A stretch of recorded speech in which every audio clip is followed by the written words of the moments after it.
Friends, ನಮಸ್ತೆ ಎಲ್ರಿಗೂ. Welcome to Aakash kitchen. ನಾನಿವತ್ತು ಉದ್ದಿನ ಮಸಾಲ ವಡೆ ಮಾಡ್ತಾಯಿದ್ದೀನಿ. ಹೇಗೆ ಮಾಡೋದು, ಏನೆಲ್ಲ ಇಂಗ್ರೀಡಿಯೆಂಟ್ಸ್ ಬೇಕು ಅಂತ ನೋಡೋಣ ಬನ್ನಿ. ತುಂಬ ರುಚಿಯಾಗಿರುತ್ತೆ. ಒಂದ್ಸಲ ಟ್ರೈ ಮಾಡಿ, ನೀವು ಖಂಡಿತ ಇಷ್ಟ ಆಗುತ್ತೆ. ಉದ್ದಿನ ಬೇಳೆನ ನೆನೆಸಿಟ್ಕೊಂಡಿದ್ದೆ, ಒಂದು 5 ಅವರ್ ಆಗಿದೆ. ತೆಂಗಿನಕಾಯಿ, ಹಸಿಮೆಣಸಿನ್ಕಾಯಿ, ಕರಿಬೇವು, ಈರುಳ್ಳಿ, ಮೆಣಸು, ಉಪ್ಪು, ಎಣ್ಣೆ. ಮಾಡೋದು ಹೇಗೆ ಅಂತ ನೋಡೋಣ. ಮಿಕ್ಸಿ ಜಾರ್ಗೆ ನಾನು ನೆನೆಸಿಟ್ಕೊಂಡಿರೋ ಉದ್ದಿನಬೇಳೆ ಹಾಕೊತಾ ಇದ್ದೀನಿ. ಇದಕ್ಕೆ ಸ್ವಲ್ಪ ನೀರು ಸೇರಿಸ್ಕೊಂಡು ನುಣ್ಣಗೆ ರುಬ್ಕೊಂಬತ್ತೀನಿ. ಜಾಸ್ತಿ ನೀರು ಸೇರಿಸ್ಕೊಳಕ್ಕೆ ಹೋಗಬೇಡಿ, ಸ್ವಲ್ಪನೇ ನೀರು ಸೇರಿಸ್ಕೊಳ್ಳಿ.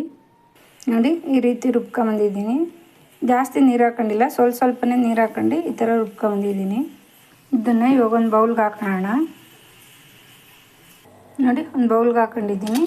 ಈಗ ನಾನು ತಗೊಂಡಿರೋ ಅಷ್ಟು ಐಟಮ್ಸ್ನ ಇದರೊಳಗೆ ಸೇರಿಸ್ಕೊತಿದ್ದೀನಿ. ರುಚಿಗೆ ತಕ್ಕಷ್ಟು ಉಪ್ಪು. ಇದನ್ನು ಚೆನ್ನಾಗಿ ಇವಾಗ ಮಿಕ್ಸ್ ಮಾಡಿ ಇಟ್ಕೊಳ್ಳೋಣ. ತುಂಬ ರುಚಿಯಾಗಿರುತ್ತೆ. ಒಂದ್ಸಲ ಈ ರೀತಿ ಟ್ರೈ ಮಾಡಿ.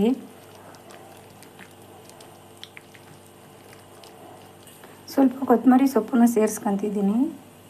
ನೋಡಿ, ಈ ಥರ ಕಲಸಿ ಇಟ್ಕೊಂಡಿದ್ದೀನಿ. ಎಣ್ಣೆ ಇವಾಗ ಬಿಸಿ ಇಟ್ಕೊಳ್ಳೋಣ. ಎಣ್ಣೆ ಬಿಸಿ ಇಟ್ಕೊಂಡಿದ್ದೀನಿ. ಈ ಥರ ಸೋಸ್ ನೋಡಿ, ಸೋಸದೊಂದು ಕಾಫಿ ಟೀ ಸೋಸ್ತೀವಲ್ಲ, ಆ ಥರದ್ದೊಂದು ಇದನ್ನು ತಗೊಳ್ಳಿ. ಸ್ವಲ್ಪ ಕೈ ತ್ಯಾವ ಮಾಡ್ಕೊಂಡು ಅದ್ರ ಮೇಲೆ ಜಾರನ್ನ ಇದು ಇದನ್ನ ಟೀ ಸೋಸೋದನ್ನ ಫುಲ್ ನೀರೊಳಗೆ ಮುನ್ಗಿಸೋಕೆ ಹೋಗಬೇಡಿ. ತಳ ಮಾತ್ರ ಇದಾಗಬೇಕಷ್ಟೇ. ಆ ಥರ ಇದು ಮಾಡ್ಕೊಂಡು ತಳ ಮಾತ್ರ ತ್ಯಾವ ಮಾಡ್ಕೊಳ್ಳಿ. ನಾವು ಉಂಡೆ ಮಾಡ್ಕೊತೀವಲ್ಲ, ಅದನ್ನು ಮಾತ್ರ ತ್ಯಾವ ಮಾಡ್ಕೊಂಡು ಕೈಗೆ ಸ್ವಲ್ಪ ನೀರು ಹಚ್ಕೊಂಡು ಅದ್ರ ಮೇಲೆ ಇಟ್ಕೊಂಡು ಆರಾಮಾಗಿ ಈಸಿಯಾಗಿ ಉಂಡೆ ನಿಮ್ಗೆ ಎಷ್ಟು ಅಗಲ ಬೇಕು ನೋಡಿ ಅಷ್ಟು ಅಗಲ ಇದು ಮಾಡ್ಕೊಂಡು ಎಣ್ಣೆಗೆ ಹಾಕೊಳ್ಳಿ. ನಾವು ಹೊರಗಡೆ ಎಲ್ಲ ತಿಂದಿರ್ತೀವಲ್ಲ, ಅದೇ ರೀತಿ ಹೋಟೆಲ್ ರೀತಿಯೇ ಇರುತ್ತೆ. ಒಂದ್ಸಲ ನಿಮ್ಮ ಮನೆಗೆ ಟ್ರೈ ಮಾಡಿ, ಖಂಡಿತ ನಿಮ್ಗೆ ಇಷ್ಟ ಆಗುತ್ತೆ. ನೀವೇನಾದರೂ ಹೊಸ್ದಾಗಿ ನನ್ನ ಚಾನಲ್ ನೋಡ್ತಾ ಇದ್ದರೆ ಪ್ಲೀಸ್ ಸಬ್ಸ್ಕ್ರೈಬ್ ಮಾಡ್ಕೊಳ್ಳಿ, ಲೈಕ್ ಮಾಡಿ, ಶೇರ್ ಮಾಡಿ, ಕಮೆಂಟ್ ಮಾಡಿ ತಿಳಿಸಿ ಹೇಗೆ ಬಂತು ಅಂತ. ಸಿಂಪಲ್ ರೆಸಿಪಿ, ಈಸಿಯಾಗಿ ನಾವು ಮನೆಯಲ್ಲೇ ಮಾಡ್ಕೊಬೋದು. ಹೊರಗಡೆ ತಂದು ತಿನ್ಬೇಕನ್ನೋದೇ ಅವಶ್ಯಕತೆಯೇ ಇಲ್ಲ. ನೋಡಿ, ಸಿಂಪಲಾಗಿ ಈಸಿಯಾಗಿ ನೋಡಿ ಎಷ್ಟು ಚೆನ್ನಾಗಿ ಉಬ್ಬಿ ಬರುತ್ತೆ ವಡೆ. Simple recipe. ನಾವು ಒಂದು ಸೈಡ್ ಆಗಿದೆ, ಇನ್ನೊಂದು ಸೈಡ್ ತಿರುವಾಕಂತಿದ್ದೀನಿ. ನೀವು ಒಂದು ಸಲ ಟ್ರೈ ಮಾಡಿ ಮನೇಲಿ. ಯಾವುದಾದ್ರೂ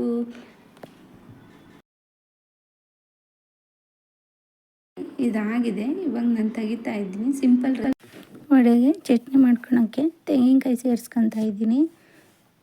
3 ಹಸಿಮೆಣಸಿನ್ಕಾಯಿ, 4 ಬೆಳ್ಳುಳ್ಳಿ ಮತ್ತು ಕೊತ್ತಂಬರಿ,